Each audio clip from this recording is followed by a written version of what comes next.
Hello বন্ধুরা, এখন কথা বলবো ইস্টবেঙ্গল ভার্সেস মোহনবাগানের ম্যাচ নিয়ে। দুরন্ত ছন্দে ইস্টবেঙ্গল ডার্বিতে মোহনবাগানকে 3-1 গোলে হারিয়ে কলিঙ্গ সুপার কাপে সেমিফাইনালে উঠে গেল কার্লেস কুয়েদাতের দল। লাল হলুদের প্রাক্তন কোচ খালেদ জামেলের জামশেদপুর এফসির বিরুদ্ধে খেলতে নামবে লাল হলুদ। তো বন্ধুরা, এরকমই সব ফুটবলের খবর জানতে হলে আমার চ্যানেলটিকে অতি শীঘ্রই লাইক, কমেন্ট, সাবস্ক্রাইব করতে ভুলো না এবং বন্ধুদের মধ্যেও প্রচুর পরিমাণে শেয়ার করতে ভুলো না।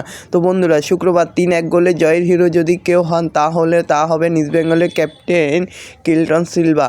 দল পিছিয়ে পড়তেই দুরন্ত শটে গোল করে দলকে ম্যাচের মধ্যে রাখেন ব্রাজিলিয়ান স্ট্রাইকার। পরে আরও একটি গোল করে দলকে জেতান তিনি। মাঝে আরও একটা গোল করে জয় প্রায় নিশ্চিত করে ফেলেছেন নন্দকুমার। ডার্বি এলেই যেন জ্বলে ওঠেন তিনি। ডুরান্ড কাপের পর সুপার কাপের গ্রুপ শেষ ম্যাচেও গোল করে গেলেন তিনি।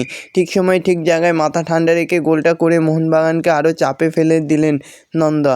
তো বন্ধুরা, এরকমই সব ফুটবলের খবর জানতে হলে আমার চ্যানেলটিকে অতি শীঘ্রই লাইক, কমেন্ট, সাবস্ক্রাইব করতে ভুলো না এবং বন্ধুদের মধ্যে প্রচুর পরিমাণে শেয়ার করতে ভুলো না। ধন্যবাদ সবাইকে।